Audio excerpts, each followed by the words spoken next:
मैं ब्रह्मा जी भक्त पटना हाईकोर्ट अधिवक्ता आप सभी लोगों के लिए डे बाय डे नए नए कानून पे विशेष वीडियो लेके आते रहता हूं। आज यह विशेष वीडियो है कि अयोध्या के राम मंदिर की ये कहानी 1528 से लेकर 2024 तक की कहानी है। तो आप जय हो ब्रह्मा जी चैनल पे जाने कि ये 1528 से लेकर अयोध्या के राम मंदिर की स्थल की क्या कहानी है। तो आप जय हो ब्रह्मा जी चैनल पे आए, चैनल को लाइक करें, सब्सक्राइब करें, कमेंट करें और हमेशा इस चैनल पे बने रहें कि आपको डे बाय डे नए नए कानून पे विशेष जानकारियाँ और समसामयिक जानकारियाँ आपको प्राप्त होती रहेगी। तो जाने साल 1528 अयोध्या में एक ऐसे स्थल पर मस्जिद का निर्माण किया गया जिसे हिंदू आराध्य देवता श्री राम का जन्म स्थान मानते थे और था। कहा जाता है कि उस स्थान पर मुगल सम्राट बाबर ने इस स्थान पर मस्जिद बनवाई, जिस कारण इसे बाबरी मस्जिद के नाम से जाना जाता है। सन 1855 में यहाँ एक हिंदू मुस्लिम दंगा हुआ, जिसके कारण मस्जिद के सामने एक बाहरी घेरा बना दिया गया और इस कार्रवाई में हिंदुओं के आवागमन पर प्रतिबंध लगा दिया गया और हिंदुओं को मस्जिद के आंगन में पहुंचने नहीं दिया गया और इसे बाहरी आंगन में एक मंच पर प्रसाद चढ़ाने के लिए हिंदुओं को निश्चित किया गया। 1856 और 57 में इस दौरान रामगढ़ी और बाबरी मस्जिद के आसपास एक सांप्रदायिक दंगा हुआ। इतिहास वृत्तांत बताते हैं कि घटना से पहले मुसलमान और हिंदू दोनों की पहुंच पूजा के लिए मस्जिद क्षेत्र तक थी। दंगा औपनिवेशिक सरकार ने सत्ता के हस्तांतरण के साथ हुआ। इसके परिणाम स्वरूप मस्जिद के बाहरी ईंट की दीवार बना दी गई, स्थापित कर दी गई और 1859 में ब्रितानी शासकों ने विवादित स्थल पर बाड़ लगा दी और परिसर के आंतरिक हिस्से में मुसलमानों को और बाहरी हिस्से में हिंदुओं को प्रार्थना करने की अनुमति दे दी। 1885 में महंत रघुवर दास ने राम जन्म स्थान का महंत होने का दावा करते हुए एक मुकदमा दायर किया और इसे 1885 के मुकदमा के रूप में मुख्य रूप से जाना जाता है। उन्होंने मुकदमा दायर किया और बाहरी प्रांगण में राम चबूतरा पर मंदिर बनाने के लिए अनुमति मांगी। 1934 में सांप्रदायिक दंगा घटी और इस मस्जिद को नुकसान पहुंचा। हालांकि इसे बाद में मस्जिद का मरम्मत कर दिया गया। दस्तावेजों से पता चलता है कि औपनिवेशिक प्रशासक मस्जिद के मरम्मत के लिए और नवीनीकरण को मंजूरी दे दी। साथ ही घटना के दौरान मस्जिद के हुए नुकसान के लिए हिंदुओं पर जुर्माना लगाया। 1949 में मस्जिद में भगवान राम की मूर्तियां मिली और कथित तौर पे कहा जाता है कि कुछ हिंदुओं ने मूर्तियों को वहां रख दिया। यह कथित तौर पे कहा जाता है। सरकार इस क्षेत्र को विवादित घोषित कर दिया और इस दौरान सरकार प्रवेश द्वार पर ताला लगा दिया।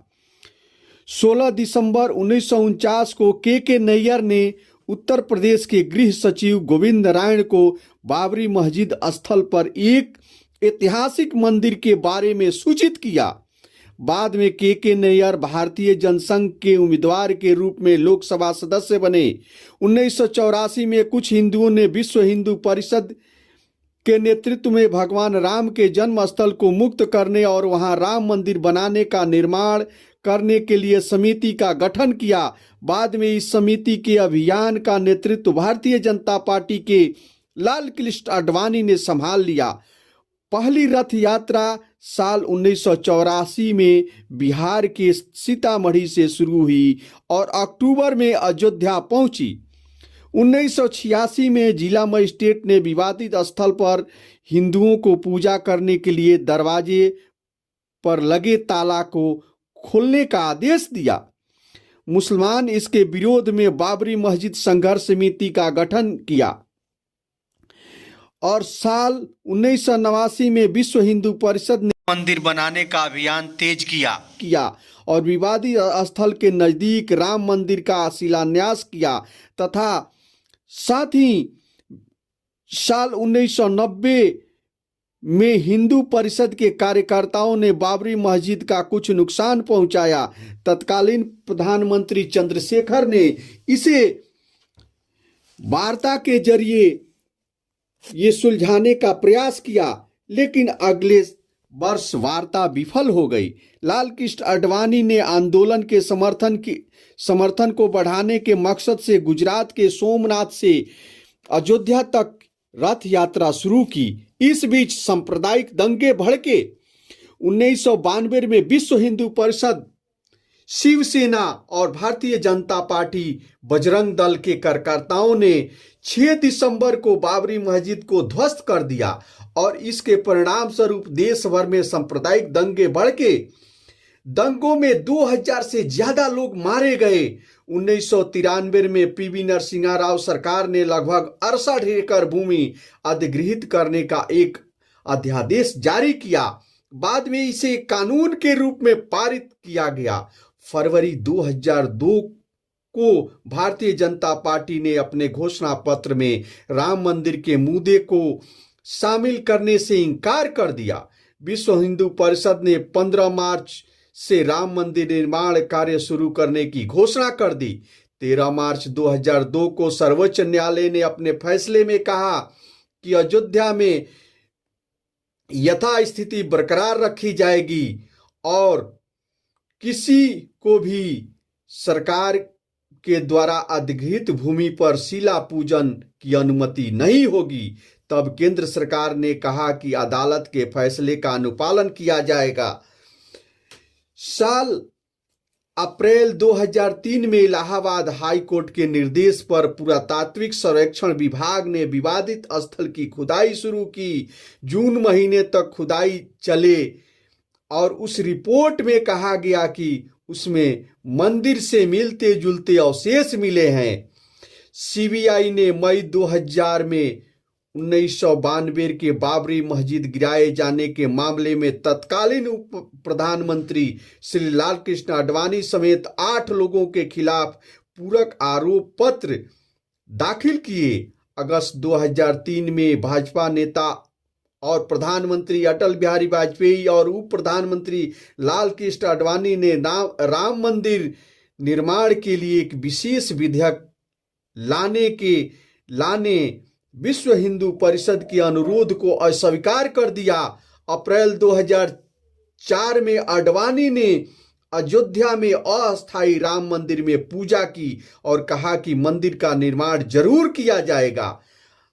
28 जुलाई 2005 में लाल कृष्ण आडवाणी ने रायबरेली की अदालत में बाबरी मस्जिद के मामले में पेश हुए। अदालत ने लाल कृष्ण आडवाणी के खिलाफ आरोप पत्र तय किए। 20 अप्रैल 2006 को कांग्रेस के नेतृत्व वाली यूपीए सरकार ने लिब्राहन आयोग के सामने लिखित आरोप लगाया कि बाबरी मस्जिद को ढाया जाना सुनियोजित षड्यंत्र का हिस्सा था और इसमें भाजपा, राष्ट्रीय स्वयंसेवक संघ, बजरंग दल, विश्व हिंदू परिषद, शिवसेना की मिली भगत थी। इसके बाद 24 नवंबर 2009 में लिब्राहन आयोग ने रिपोर्ट संसद के दोनों सदनों में पेश हुई। आयोग ने अटल बिहारी वाजपेयी और मीडिया को दोषी ठहराया और पीवी नरसिम्हा राव सरकार को क्लीन चिट दे दिया।